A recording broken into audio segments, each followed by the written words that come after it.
right? But you see Wid talking to a little guy, and a little 3-foot tall guy in a wife beater. And he had a wife beater and a headband on, okay? And he was there with a date, and he started, interrupting the show because he was a performer, too. He was out there doing Keeper of the Forest, he was, he did, and then he got short statue. He got drunk, and he got drunk, and he drove a Zamboni machine on the air hockey table. They couldn't find him in the lobby because they had shag carpeting. Kensil Culture, puppets, props, puns, podcasts.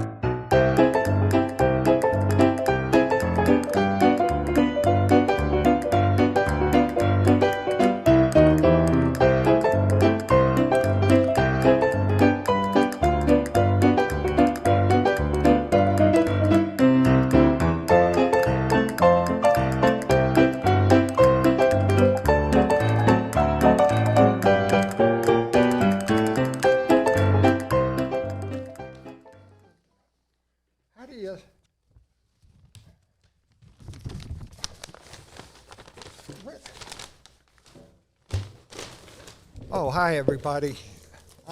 I'm kind of lost. Hey, welcome back to another issue of the pop culture magazine that we call Kensil Culture.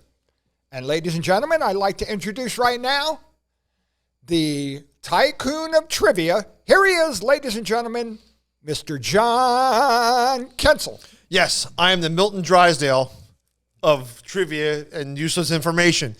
I'm John Kensil here, and welcome back to the Kensil Culture.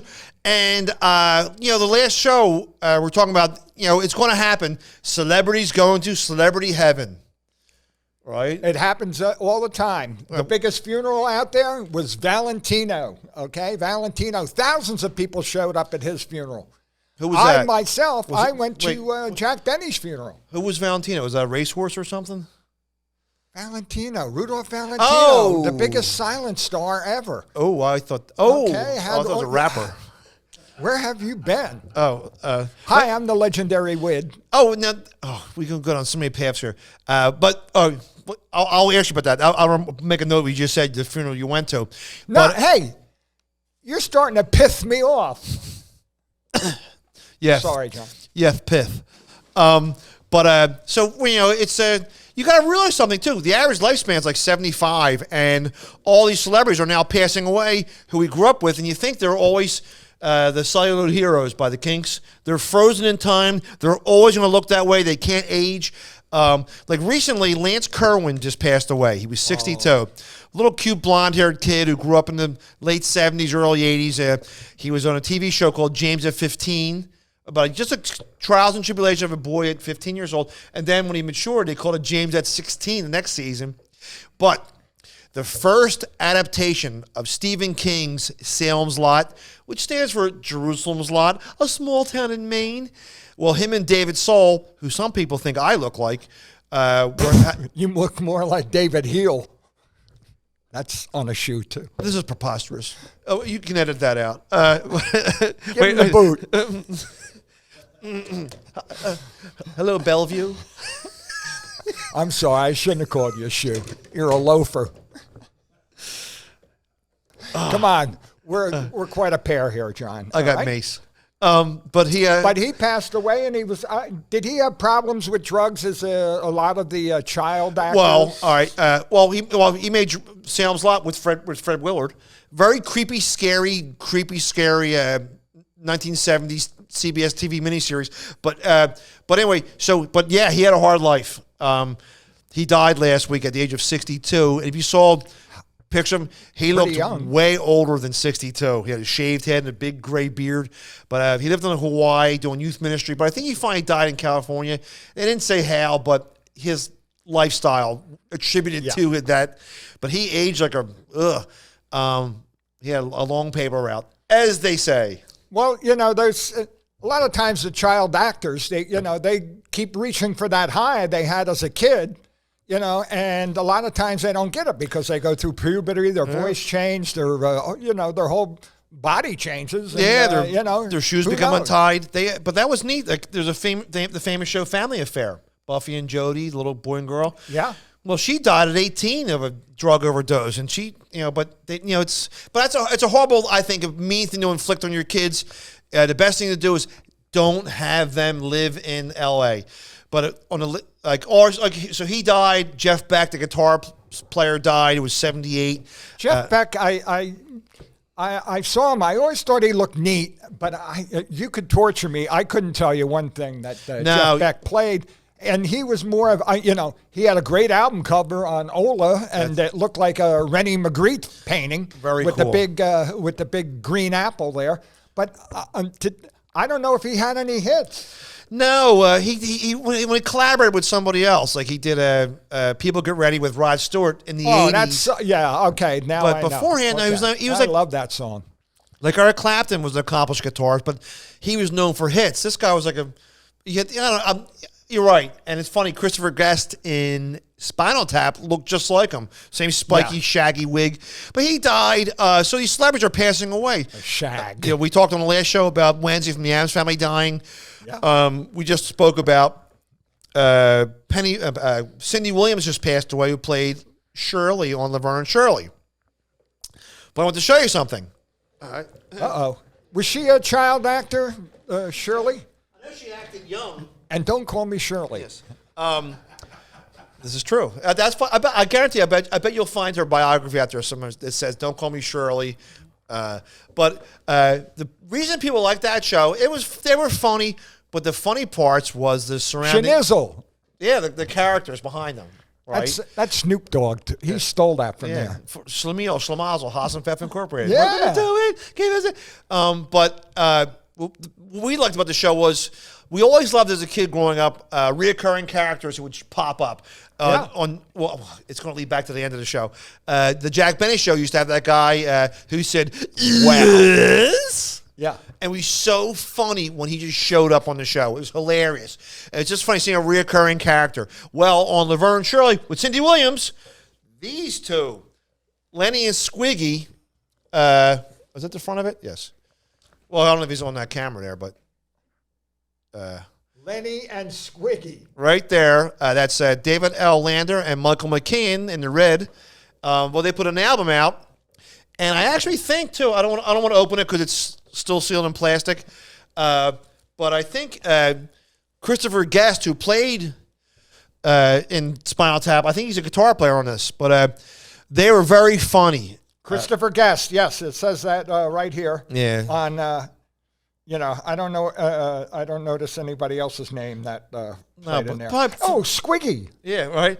I thought that they did. It was a very funny reoccurring sketch on the show where Laverne and Shirley would say, "There's a watching TV and there's a horrible car accident," and they're going, "Ugh." I've never seen something that horrible. All right. And all of a sudden, the door opened up. They haven't seen this show yet. But they would go, "Hello." And Lenny and Squeaky would walk in. It was hilarious. And it was very funny. They go to the Auschwitz Museum. They're like, "It's a horror here, the horror." And then they hear, "Hello." But it was very funny. Well, I want to show that magazine, this off here, too, because it's still sealed in plastic. But it's just very interesting about these celebrities passing away. And now...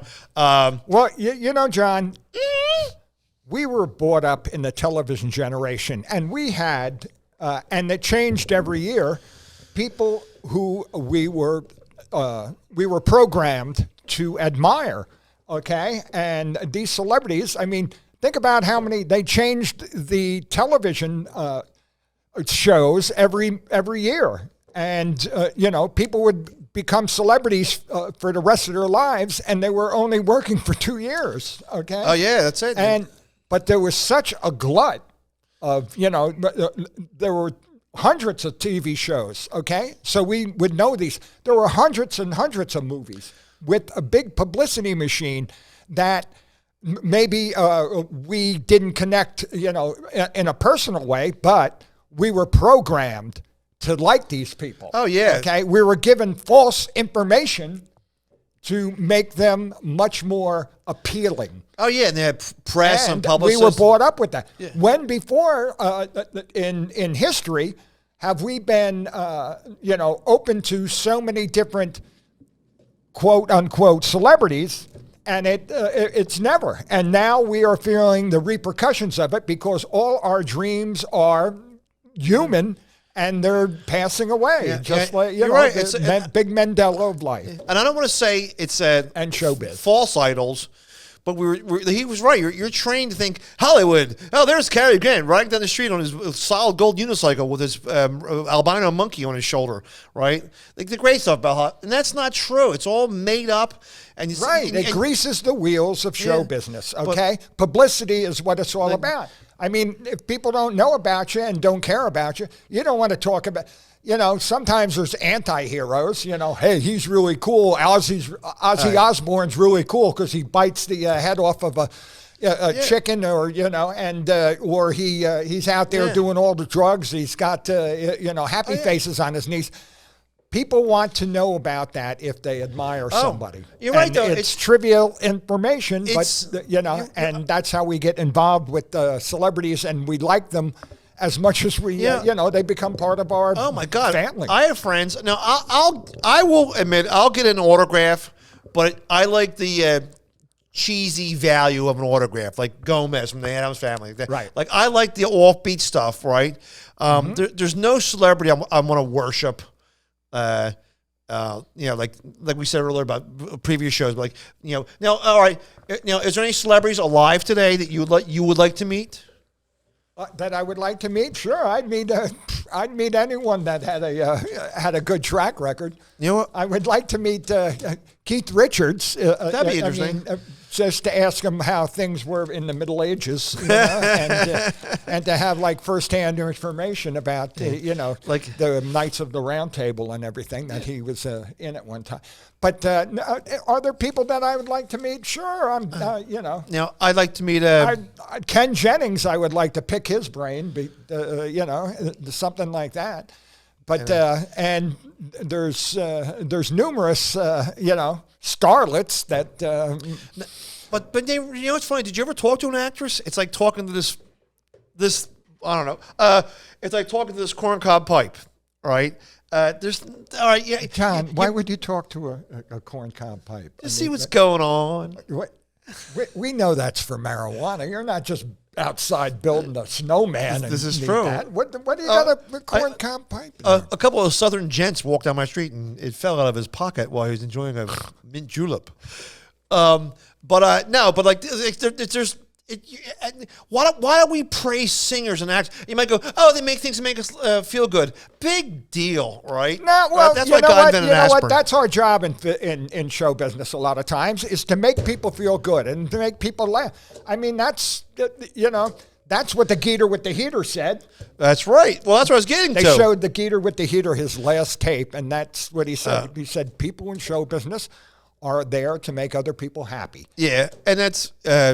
but you know, like who's you make people happy, oh, John. I'm not putting it down. I'm just saying. No, but the when TV, you leave the room, TV and movie worship, like what? Oh, that's a very good word for it. TV and movie worship. Yeah. Like oh my God! There's Kent McCord. Like big deal. You know, and I felt the same way about wrestlers and about sports figures and stuff like that. I could, you know, I would probably like to meet, you know, Joe DiMaggio or, you know, ask him about Marilyn Monroe. But you know, I have no, you know, I have no meaning for that. I mean, I have no meaning for, but I would like, I have no meaning for sports or wrestling or skydivers or car or NASCAR. Stilt walkers. The person who I like to meet is Steve Martin. But I'm not going to go my way. But I like to, you know, he's somebody I've always admired. But like, my heart's like palpitating. I must meet him before. It's my bucket list. Like, big. He's a heart surgeon on pediatric kids is more important than oh my God, there's Jake the Snake Roberts. Right? He's not really. Because of the accessibility and the availability of different interviews on the internet, you can see what people are really a little bit like, okay? Because you can compare them when they're talking and the answers they give, and you can have the whole catalog. You couldn't do that in the past. No, you're right. And now you get to know people a little bit better. So No, you just meant I something. like that you said that The TV. you would like to meet Robin Williams. I mean, Steve. What's his Steve Martin. Steve? What's his name? well, excuse me. Right. Well, it's funny. That's good Robin Williams. Oh no. Yeah. All right. My mind's on such a tangent. I watched the original Godzilla on Saturday night on Svengoolie, and Raymond Burr when they put him in the movie. Do you know what his name is in Godzilla? In fact, I'll give you a hint. Steve Martin. Steve Martin. That's right. But they. I know my Godzilla. God. But the thing about like wrestlers too. Now it's all fake character, and it's called kayfabe. You like wrestling. Don't try to get out of it. That's saying that you don't like wrestling. Oh, because I know that you're a big fan, John. No, but I know I like the classic. Well, as a kid growing up wrestling, but it was just ridiculous. It's theater. It's people doing it's improv or actually getting hurt, flipping around, but it's so funny because just because someone's hulking, they're a big person, right? Doesn't mean they're a good improv actor. It's very hard when a guy's a built wrestler and he's funny or daring or you hate him. Like a couple, The Rock has it, obviously. Stone Cold Steve Austin, Roddy Piper, but when these guys retire and can't work anymore, they had to go to conventions and. Hey, brother, and play that character. When it's a big fat guy who lives in Maryland. I thought they all lived in Connecticut. That's that too. In fact, a lot of them. Is the side camera on? Yeah. Here, check this out. I'm zooming in right there. That's a voodoo doll I made of Chris Morgani. No, it's a voodoo doll. It's a action figure of a back up a little bit so he's in focus. There, right there, right there. Right. Okay, right. Look at that. That's all blurry. Now people think it's Pee Wee Herman. It's not. It's Bob Backlund. He was a gigantic wrestler in the 70s. He was the All-American boy, and he used to make fun. They say he looked like Alfred Newman. Here's your doll. Yeah. Or it's figurine, collectible figurine. All right. Well, they tried to all right. So he was the All-American boy, real popular in the 70s, right? Mm-hmm. So I think out of honor, they brought him back in the late 80s, early 90s. Okay. As this weirdo Pee Wee Herman type character. And it was a real goody two-shoes. And they just took a young athlete and turned him into a giant nerd, and it didn't really take off. And now he's just a berserk. You watch some interviews with him. Now, all right, we'll get to the two funerals real quick. Another wrestler was very popular. His name was Sergeant Slaughter, right? I think he actually really was in the military. Well, since he couldn't wrestle anymore, they brought him back. And he was, hey, Win, if you have that, what's on top of your wedding cake? Sergeant Slaughter, look at did he turn into a manager? Yes, and if you pull back a little bit, right? No, turn. That's right there. He's holding contracts with a pen to sign wrestlers. Right? Like that's where his career went to. Sergeant Slaughter, and he's always at conventions. A real nice guy, very nice guy. That was that cosplay before everybody had a gimmick. They sort of remind me of burlesque dancers. Okay, because they have that same thing. You got to have a gimmick. There was Junkyard Dog, and there was the Sergeant Slaughter, and there was the Hayseed Brothers or whatever they were. It's funny. And they all had a gimmick just like the strippers back in the day. They all had a gimmick where they would come out and be have electric lights all over them or balloons and things like that. Oh my God, he's right. If you go on YouTube, every year someone makes a compilation video of wrestlers we lost last year. And it's tons of them. And a majority of them is like, he was hooked on, he hurt his back. He was always on pain pills and stuff. And they always pass away young from a heart attack.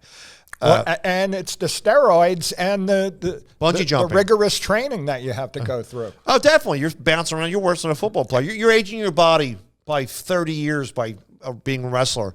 Really? Is that? You think of the all the bouncing around. You're watching build a wrestling match before a wrestling thing. It's on like 4 or 5 giant car springs with plywood and tarp. So that's the trick on wrestling is that there's a giant spring, right, in the middle of the ring. In 2015, The legendary Wit and I were performing at the Allentown, Pennsylvania Wisecrackers. And in the middle, now, I am not going to misuse a word. I'm going to say what they're billed as. In the middle of Wid's performance on stage, a midget wrestler came up and wasn't breaking character. He ran up in the middle of the stage, and Wid's going like this to you. And you're going, hey, little fella, what's your name? Right? And I accidentally taped it on my phone. I still have it. Right? But you see Wid talking to a little guy, and a little 3-foot tall guy in a wife beater. And he had a wife beater and a headband on. Yeah. Okay. And he was there with a date, and he started, interrupting the show because he was a performer too. He was out there doing Keeper of the Forest. He was. He did, and then he got short statue. He got drunk, and he got drunk, and he drove a Zamboni machine on the air hockey table.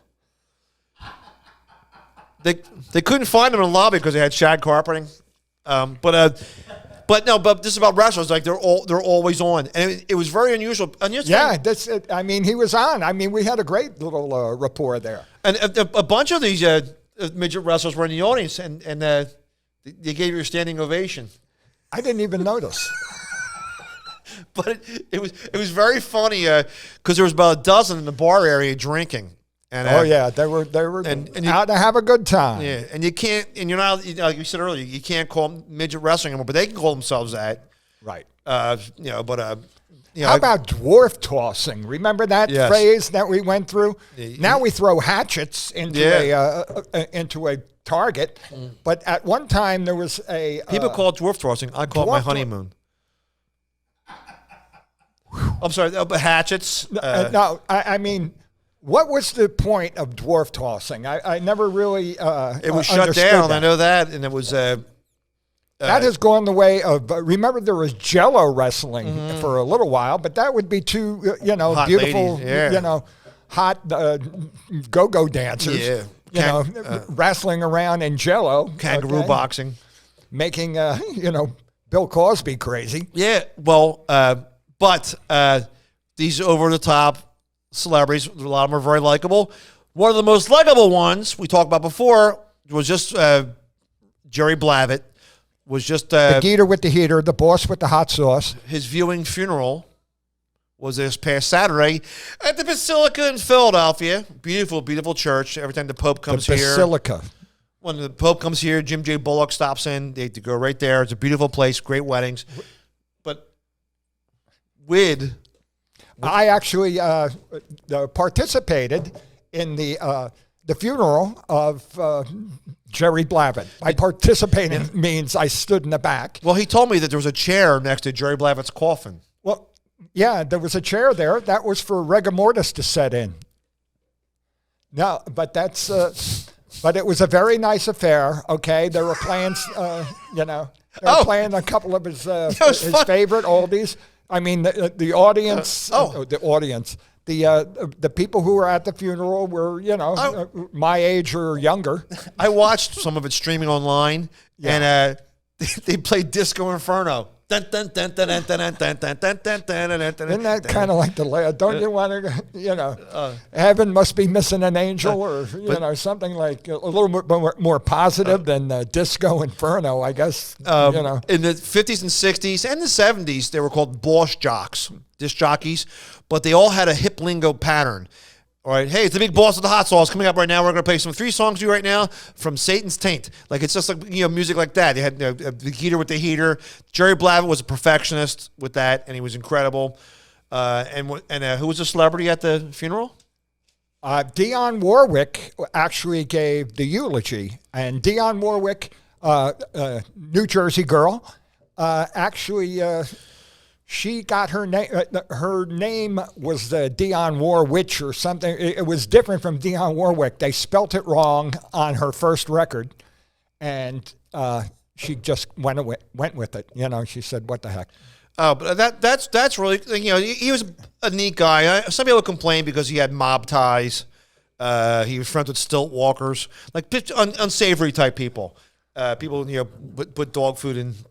Well, when you become that available, he was a big fish in a small pond. He would, And, outside of the Philadelphia area, he was, maybe some people knew who he was, but but I enjoyed it because not only did you get to listen to records that he didn't play just the hits, okay? I mean, all through doo-wop and, early 60s music, he played some of the obscure things.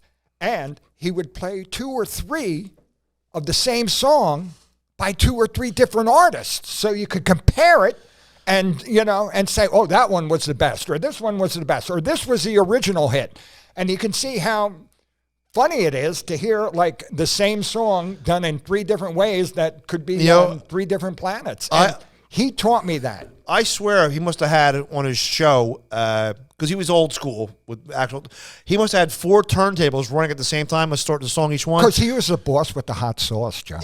And he would bring up the 1955 version, 1965 version, 1971 version. And, it's just very cool I would do that. But, ladies and gentlemen, he would talk all through the intros of the songs, and he would give you trivial facts about anybody who was playing. Buddy Holly's name was not Buddy Holly; it was he. I'm not talking like the boss, but he was a wealth of that kind of information, and he went to bat a lot of times for artists that were overlooked in the Rock and Roll Hall of Fame, which I find, like Connie Francis. Why aren't the Monkees in the Rock and Roll? Yep. Jerry Blavat would go to bat for these people. He should be in the Hall of Fame. I think so too. Yeah. I mean, a lot of the DJs, of course, they're going to, with the woke consciousness that is out now, they didn't call him the Geeter with the heater because he used to hold the guns during the mob funerals, which were very prevalent in the 60s and 70s in Philadelphia. And he would hold the guns, and that's how he got the Geeter with the heater. Yeah. He had his own TV show. He was a guest star on the Monkees, and other and other TV shows at the time. Had his own show, like Dick Clark. Started dancing on Dick Clark's American Bandstand at 13. He had a show called Jerry's Corner. Where does Geeter come from? Like, hey, Gator, see you later, alligator. Yeah, see you later, it's like alligator. Gator and Geets. It's he probably stole it from the urban speak. My dad called Geeter in the Korean War. Yeah, don't you install water heaters? Okay, no, sorry. And right over there, but God bless Jerry Blavat. He was an asset to Philadelphia and to the music. I got to stand right next to the Geeter mobile, though. That was the white car with the wrap on it. His picture on it. And he wore one of those hats that all the guys who were losing Kangol hat. Yeah, all the guys who were losing their hair wear those hats backwards. Like they were that reminds me of the early '90s more than anything. Oh yeah, it's those kind of hats because it only look good in if you're a French painter or a mime or a stilt walker. Yeah. But guys, girls, kids of all ages, people on ships at sea. That's it for this week's episode. Hey, John, that was very intriguing. Okay, thank you for bringing up some of those things. But I'm going to say this: you idolize those wrestlers, okay? Yes. And and I want you to be true to yourself. Okay. I will win. I will. Yeah, don't look behind the curtain, okay? Don't look behind the curtain because you don't want to meet your heroes. I'll come to grips with wrestling. Hey, I'm going to throw in the towel on this one. Ladies and gentlemen, this has been another issue of Kensil Culture.